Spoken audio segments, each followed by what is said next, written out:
भगवान गुरुदेव के चरणों में पहुंचे, प्रणाम किया, भगवान को उदास देखा।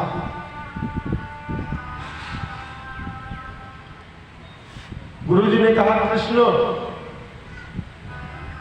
तुम्हारे जीवन में कलंक लग गया, अब इस कलंक को तुम अपने आप से ही मिटाओ। जीवन में यदि एक बार कलंक लग जाए तो स्वयं से ही मिटाने का प्रयास करो। संभव है भगवान कृपा कर दे, मिट जाए तो मिट जाए, अन्यथा कलंक लग गया जीवन में तो जीवन भर काजल से ही काला होता है, छूटता नहीं।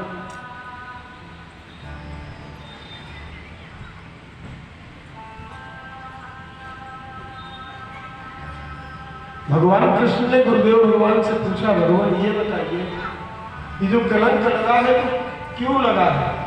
आखिर कौन सा ऐसा अपराध हुआ मुझसे, कौन सी ऐसी गलती हुई जिससे कि कलंक लग गया?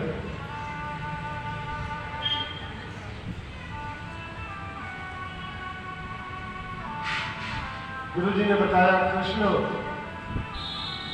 तुमने भादों की चतुर्थी का चंद्रमा देख लिया इसलिए कलंक लग गया। भाई बहन, आज भी प्रमाण है, भादों की चतुर्थी का चंद्रमा यदि किसी की दृष्टि पड़ जाए तो उसके जीवन में कलंक लगना ही लगना है। खून से सजे हुए भगवान समझ गए यही प्रेम के वस्त्र है। भगवान ने चारों तरफ दृष्टि डालकर देखा तो वहां सिंह के पैर के निशान दिखाई दिए।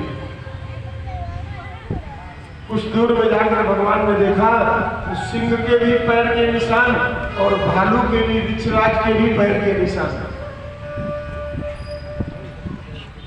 कुछ दूर में जाकर देखा तो सिंह मरा पड़ा है और केवल रीछ के निशान दिखाई दिए विछराज के। भगवान उन्हीं पग चिन्हों के माध्यम से चलते चले जा रहे हैं। आगे कुछ दूर में जाकर देखा तो एक कन्या उस मणि के साथ खेल रही थी। हाथ जोड़कर प्रणाम किया, महाराज ने पहचान लिया।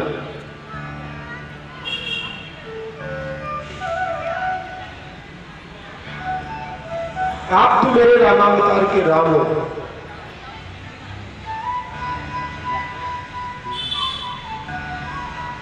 भगवान ने वो मणि मांगी, जाम्बवान ने मणि प्रदान कर दी और हाथ जोड़कर प्रार्थना करने लगे, महाराज अब मणि तो आप लेकर जा ही रहे हो, साथ में मेरी बेटी को भी ले जाओ।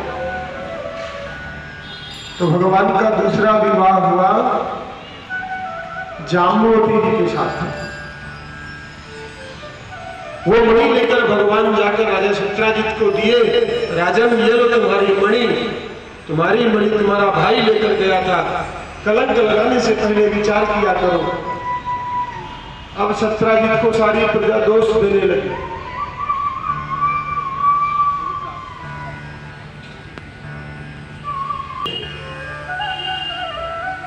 पांच पल में दो मुंह बदल जाते हैं तुरंत। वही प्रजा कल तक कृष्ण को कहती थी, देखो कैसा द्वारिकाधीश है, एक मणि के लिए राजा सत्राजित के भाई को मार दिया। और जब सत्यता सामने आ गई तो वही प्रजा बोलने लगी, देखो हम पहले कहते थे ना कि हमारे द्वारिकाधीश ऐसा नहीं कर सकते।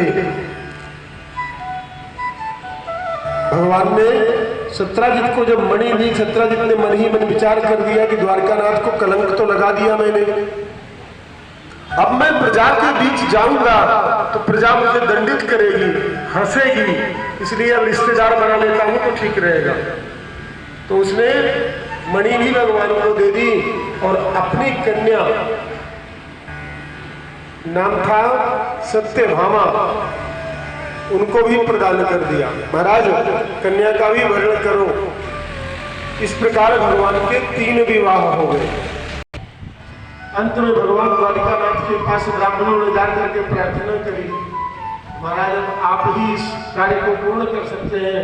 तो भगवान ने एक बाण से जाकर के सातों बैलों को नाच दिया। तब भगवान का चौथा विवाह हुआ मित्रविंदा के साथ। भगवान का कोई विवाह सर्वसाधारण नहीं था। हर विवाह में लड़ाई हुई है। बिना युद्ध के भगवान का कोई विवाह हुआ ही नहीं, और भगवान की इच्छा से कोई विवाह हुआ नहीं। रुक्मिणी जी का विवाह भी भगवान की इच्छा से नहीं हुआ। रुक्मिणी जी ने भगवान को पत्र लिखकर बुलाया और पत्र में शपथ दी, तब भगवान गए। 8 प्राणियों के साथ भगवान का विवाह हुआ और 16,100 विवाह भगवान ने एक ही मंडप पर किए। तो विवाह एक मंडप पर भगवान की करने की मजबूरी थी। एक राजा थे, नाम था नरकासुर, भौमासुर। उस राजा को किसी विद्वान ने कह दिया, राजन 16,100 कन्याएं कारागार में बंद कर दी। तब सारे राजाओं ने भगवान द्वारिकानाथ के पास जाकर प्रार्थना करी, महाराज इस राक्षस का वध करिए, हमारी कन्याओं को मुक्त करवाइए। तब भगवान ने जाकर के नरकासुर का वध किया और कन्याओं को मुक्त कर दिया। कह दिया, बेटा अपने अपने घर जाओ। उन कन्याओं ने कहा, महाराज अब कैसे घर जाएं? एक बार घर की सीमा लांघ कर बाहर आ गए तो घर वाले कैसे स्वीकार करेंगे? कन्या मर्यादा का स्वरूप है, एक बार यदि घर की सीमा लांघ जाए